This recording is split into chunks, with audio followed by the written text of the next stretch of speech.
E aí pessoal, tudo bem? Então seja bem-vindo ao canal Química no Detalhe. Eu sou o professor Rafael Camargo e eu convidei o professor Eduardo Camargo, certo? Para fazer um curso de revisão de genética para vocês. Ele é um vídeo listado, né? Você vai receber um link para ter acesso a esse conteúdo, beleza? Se inscreve no canal, curte o vídeo, é isso. Então agora com vocês a aula de genética.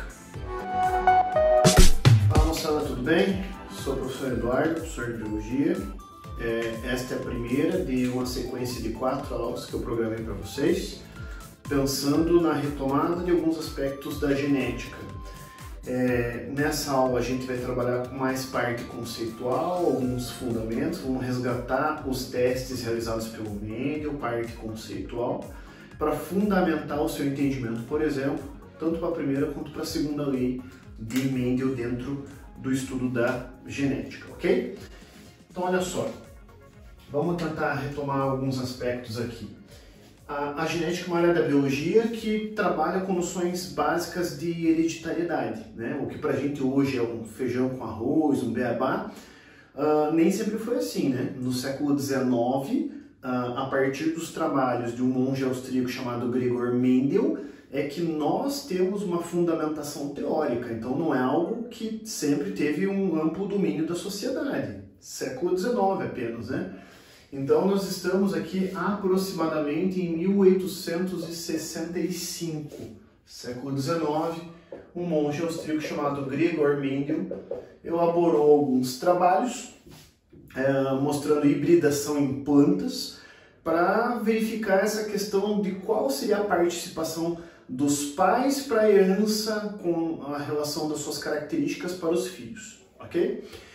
Então, basicamente, nesta época, o Mendel escolheu as ervilhas como plantas a serem utilizadas para verificação de aspectos relacionados à hereditariedade. As características passam de fato dos pais para os filhos ou não? Era o que o Mendel queria verificar, né? Por que ele escolheu as ervilhas para fazer o teste? Por que não escolheu outra planta, né?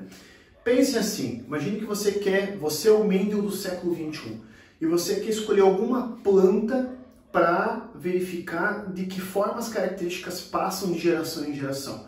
E você é um gênio da humanidade e você escolheu a araucária do Paraná para fazer esse teste. Você já pensou qual o problema que você teria se você escolhesse uma planta como a araucária? Eu espero que você tenha pensado no tempo, né? Que a planta até chegar à fase adulta, à fase reprodutiva, quanto tempo não se passou. Então um dos motivos que levou o Mendel a escolher as ervilhas foi a questão do ciclo de vida, né? São plantas que chegam à fase adulta rapidamente. Se comparado aí, por exemplo, principalmente aos pinheiros e tudo mais, é incomparável. Então o ciclo de vida curto foi um dos critérios usados por Mendel na escolha das ervilhas. Um outro critério bem importante, vocês já vão perceber isso, é a questão relacionada, por exemplo, aqui a autofecundação. Essas plantas você pode autopolinizá-las, né? O pólen da própria planta pode fertilizar a própria planta, ok? Então permite o que nós chamamos de autofecundação. Uma outra característica também bastante importante é o fato de que as ervilhas apresentam características facilmente visíveis. Como assim? Basicamente, a ervilha ou é amarela ou é verde. Ela tem textura lisa ou tem a textura rugosa? A flor na porção terminal ou axilar? Então, vagem inflada ou não inflada? Não, as características são facilmente separadas. Porque pense, se todas as ervilhas tivessem a mesma cor, se você cruzar uma planta com outra, como que você vai saber qual está contribuindo mais ou menos para essa parceria genética? Então agora, quando você cruza uma amarela com uma verde, aí você consegue identificar bem quem está contribuindo ou não está contribuindo com o processo, ok? Juntando tudo isso aí, justifica o fato do Mendel ter escolhido a ervilha. E qual o teste de fato que ele fez, né? Vou chamar SP de linhagem parental. Ele pegou ervilhas de linhagem pura, de cor amarela, e cruzou com ervilhas de linhagem pura com a cor verde. O que é uma linhagem pura? ele passou muitas gerações só cultivando ervilhas amarelas, cruzando com ervilhas amarelas. Nunca havia sido misturada com outras linhagens. Ervilhas verdes cruzando apenas com ervilhas verdes. Nunca haviam sido cruzadas, misturadas com outras linhagens. Então, essa tentativa de cruzar sempre a mesma característica por muitas gerações, ela facilita o desenvolvimento de linhagens puras, ok? E talvez você esteja se perguntando, como uma planta cruza com outra?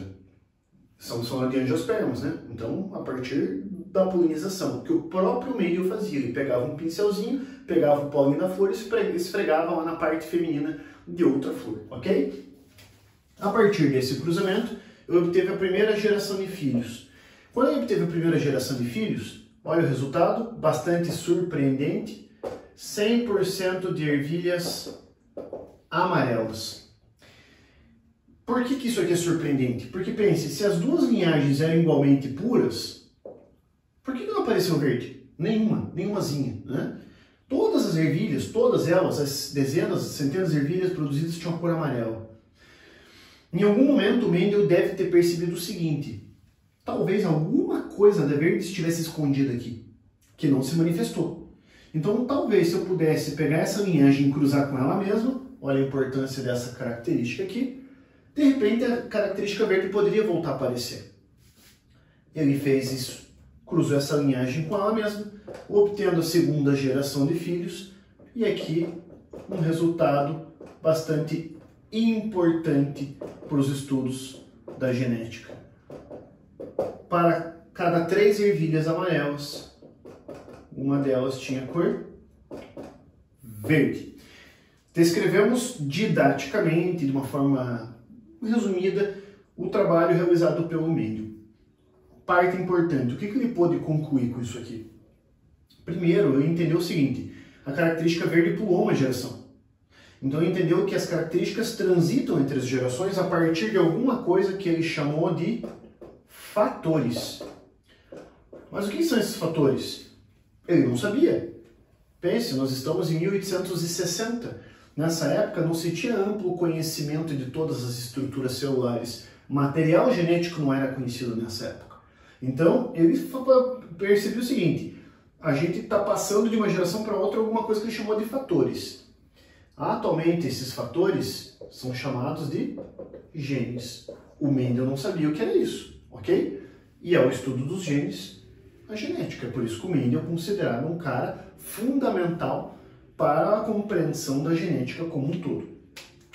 Mas você pode estar se perguntando, né? Por que toda vez que o Mendel fazia autofecundação, o resultado dava aproximadamente 3 para 1? Por que não dava 80 para 20, 90 para 10, 99 para 1? Por que dava 3 para 1? Aqui agora, bem importante, a gente retomar um pouquinho uma parte conceitual com vocês, que acredito que vai facilitar bastante o entendimento destes resultados, ok? Vamos tentar resgatar alguma coisa aqui nesse sentido. Essas ervilhas amarelas, elas não são puras, né? Por quê? Porque vieram de uma mistura com uma cor verde. Se ela não é pura, eu posso chamar ela de híbrida. E nesse caso híbrido, eu posso atribuir o termo heterozigoto. Vocês devem lembrar bem o que significa isso. O heterozigoto é o indivíduo que apresenta um par de genes e que eu represento com uma letra maiúscula e minúscula, né? O azão azinho. Esse é o híbrido, que aqui é o heterozigoto. Se a cor amarela apareceu no heterozigoto, quer dizer que a cor amarela é a característica dominante. Lembra que o dominante é a característica que se manifesta no heterozigoto.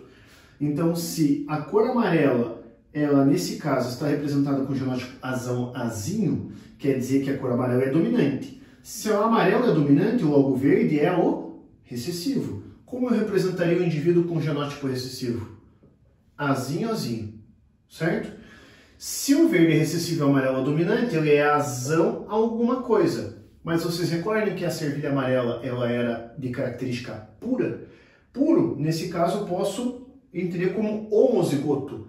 Como eu represento o indivíduo homozigoto dominante? Azão, azão. Ao fazer o cruzamento de uma ervilha dominante com uma ervilha recessiva, todos os cruzamentos possíveis vão resultar apenas em ervilhas azão-azinho. Olha lá. Azão-azinho, Azão, azinho de novo, azão, azinho de novo. Ou seja, qualquer combinação de genes sempre vai resultar em azão, azinho, e você entendeu por que deu 100% amarelo.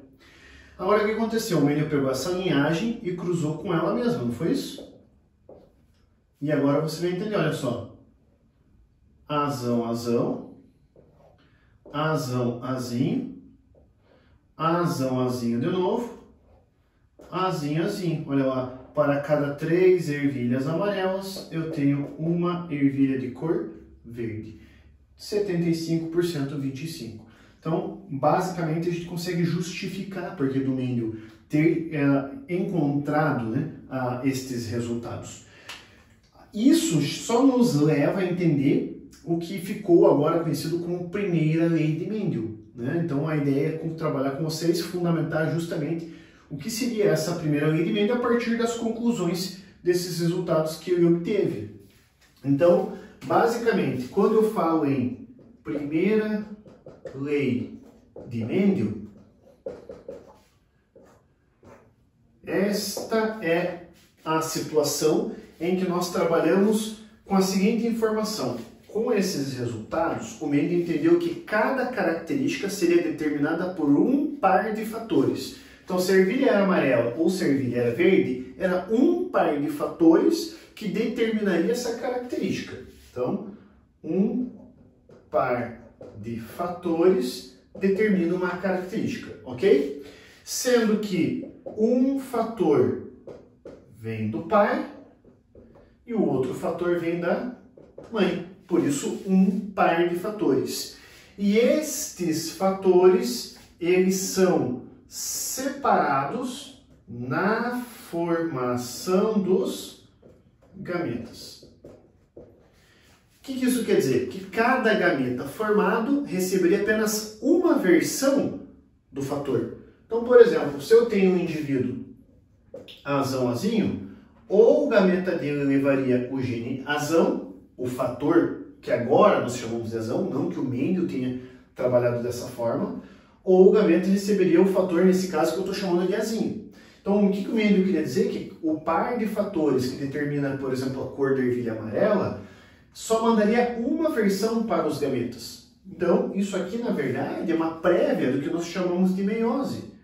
Então, quer dizer o seguinte, esse conjunto de características determina o que nós chamamos de primeira lei de Mendel, onde você observa, por exemplo, isso na cor das ervilhas, na textura das ervilhas, a ervilha lisa é dominante sobre a ervilha rugosa e por aí vai, tudo bem? Então, aqui nós tentamos mostrar para vocês um padrãozinho conceitual, um resgate conceitual do que seria a primeira lei de Mendel.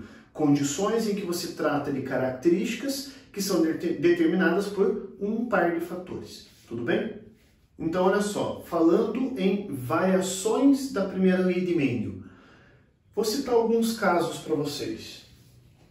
Nós temos a primeira lei de Mendel com dominância.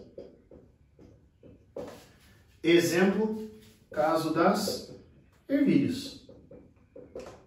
Por que esse é um caso de primeira lei de Mendel com dominância?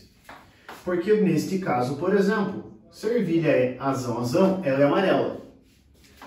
Se ela é azinho, azinho, ela é verde. E se ela é azão, azinho, ela determina também a cor amarela. Então, neste caso, o indivíduo que é heterozigoto está manifestando um fenótipo já existente. Esse é o caso, por exemplo, das ervilhas. Mas uma outra possibilidade que você encontraria abundantemente nos exercícios é o caso do albinismo, né? Na espécie humana, o albinismo é recessivo. Então, também encontraria aqui questões, né? Indivíduos com pigmentação normal são dominantes, azão, azão ou azão, azinho. Indivíduos albinos, azinho, azinho, ok? Um outro caso, primeira lei de Mendel, sem dominância, ou de dominância incompleta, ou ausência de dominância. Isso aqui é encontrado em plantas. Uma delas é chamada Mirabilis jalapa. Ela é parecida com a azaleia, tá? Uma flor bonita. O que acontece nesse caso é o seguinte: se a flor tem o genótipo vezão, ela é vermelha. Se ela tem o genótipo Bzão, ela é branca. E se ela é VB, não é nem vermelha nem branca, o que ela é? Rosa. Manifestou um fenótipo novo. Nesse caso, então, esse indivíduo aqui, anote, nem esse gene apareceu, nem esse gene apareceu. Nenhuma característica apareceu no indivíduo que é heterozigoto. Portanto, eu tenho uma situação em que o fenótipo resultante é um fenótipo inteiramente novo, cor rosa. Até então não existia aqui. Então esse é o caso que nós chamamos de primeiro Lei de Mendel com ausência de dominância. Nós poderíamos ter também aqui, ó, o que nós chamamos de primeira Lei de Mendel da codominância. Isso aqui é observado em bovinos. Gados da raça Shorthorn, por exemplo. Olha só o que pode acontecer aqui. Se o gado é Vzão ele é avermelhado. Marrom, assim. Se ele é Bzão, ele é branco. E se ele é VB? Não vai pensar rosa de novo, né? Se ele é VB, ele é malhado. Ele é branco com manchas avermelhadas. Por que codominância? Porque tanto o vermelho apareceu, quanto o branco apareceu. As duas características, os dois fenótipos estão presentes. Igualmente dominantes. Ok? Qual é a semelhança da codominância para a ausência de dominância? Porque para cada 3 genótipos, eu tenho 3 fenótipos. Note, 1, 2, 3 genótipos possíveis para 3 fenótipos. Olha lá, vermelho, malhado, branco. Vermelho, branco, rosa. Essa é a semelhança da ausência de dominância e da codominância. Aí a primeira Lei de Mendel com dominância. 3 genótipos, porém aqui eu tenho amarelo ou verde, né? Para 2 fenótipos. Aqui não há uma correspondência, é uma diferença entre esses casos. Outro caso aí para você recordar bem é o que nós chamamos de alelos letais. Caso em que o indivíduo homozigoto pode causar a morte, né? O genótipo dominante pode causar a morte do indivíduo se ele for homozigoto. Isso aqui é encontrado numa condição humana chamada acondroplasia, que é um caso de enanismo, né? Onde o indivíduo que é azão, ele acaba morrendo. Você só encontra indivíduos azão-azinho ou azinho-azinho. Esse é o acondroplásico e esse é o normal, tá? Nesse caso, o que chama muita atenção é que quando você cruza heterozigóticos, ou seja, indivíduos com nanismo, a proporção esperada seria o quê? 3:1, né? Olha só. 3:1 seria a tua proporção esperada. E não. Como esse indivíduo, esse genótipo causa a morte do indivíduo, a proporção nesse caso resulta em 2:1. Então é uma condição bem interessante para você recordar. E para a gente fechar aqui, nós teríamos aqui também os alelos múltiplos. O que seria isso? Caso em que um dos alelos pode ter variação. Você pode encontrar isso aqui, por exemplo, na pelagem de coelhos. Lembra de coelho chinchila, Himalaia, albino e tudo mais? E com o sistema BO. Parte da genética que os caras cobram bastante, em qualquer vestibular aí, né? Sistema BO. Basicamente, você teria o quê? No sistema BO, o gene Izão pode ter variação para o sangue A ou pode ter variação para o sangue B. O Izão tem essa variação.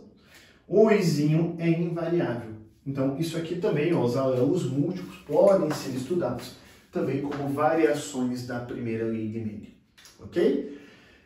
Para a gente fechar todo o nosso estudo, vamos mostrar para vocês, dentro de um gameta, né, já que o Mendel falou que os fatores se separam nos gametas, como que eu enxergo esses genes dentro de um gameta? Vou mostrar isso para vocês aqui. Então, olha só, como a gente enxerga isso numa célula? O indivíduo que é azão-azinho, vejamos, olha só, o azão estaria num cromossomo, o azinho estaria em outro cromossomo. Azão num cromossomo, azinho em outro. Ok? Cada gene no seu cromossomo respectivo. Ou seja, estão em cromossomos diferentes. Ok? É porque existe um caso dentro da genética onde os genes podem estar no mesmo cromossomo, que a gente chama de linkage, ou ligação gênica, mas não é o caso aqui. Como a gente enxergaria isso? Lembra o que acontece na meiose 1? Separam os cromossomos. E na meiose 2 se separaria as cromátides, a metade de cada cromossomo, ok? Por que eu faço esses risquinhos para cruzar? Né? Eu pego cada letra de um lado e cruzo com cada letra do outro lado. Você está fazendo, na verdade, basicamente, a combinação dos gametas. Supondo que esse espermatozoide encontre este óvulo aqui. Isso aqui. Esse espermatozoide encontrou esse óvulo. Qual é o genótipo resultante disso? Azão, azão. Supondo que esse espermatozoide encontre esse óvulo aqui. O genótipo resultante seria azão, azinho. Agora, supondo que esse espermatozoide aqui encontrasse aquele primeiro óvulo lá. Genótipo resultante, azão, azinho. E que esse espermatozoide encontrasse esse primeiro óvulo aqui. Azinho, azinho. Você entendeu que quando a gente faz isso aqui, na verdade nós estamos basicamente mostrando quais são as combinações possíveis de gametas que nós temos? Claro que aqui eu não terminei a meiose 2 só para facilitar, para não ficar tão poluído o quadro, aqui eu parei na meiose 1 apenas, mas só para você entender, né? Ó, se esse espermatozoide encontrar esse óvulo azão, azão, se ele encontrar esse segundo óvulo azão, azinho, se esse espermatozoide encontrar o primeiro óvulo azão, azinho de novo, e se esse último espermatozoide encontrar esse último óvulo azinho, azinho, que é basicamente quando a gente faz aqueles risquinhos para mostrar para vocês os cruzamentos básicos com um par de alelos, ok? Dentro do término dessa questão, tentei mostrar para vocês um resgate conceitual, parte fundamental. Às vezes a gente acaba se enroscando em algumas questões por não lembrar muito de alguns conceitos, e a ideia foi mostrar para vocês aqui toda a parte conceitual que você necessita para resolver as principais questões dentro da genética. Beleza? Moçada, aquele forte abraço, não perca, temos mais 3 aulas sequenciais que se referem à segunda lei de Mendel e às suas variações. Tudo bem? Abraço, até mais. E aí, gostou do vídeo? Então clica aí em gostei, se inscreve no canal se você ainda não é inscrito. Tem um monte de vídeo de química que vai te ajudar a evoluir bastante seus conceitos. Se você quiser compartilhar esse link com outras pessoas, beleza, mais pessoas vão ter acesso a esse conteúdo fantástico aí. Tranquilo? Então eu vou ficando por aqui, um abraço e até a próxima. Tchau!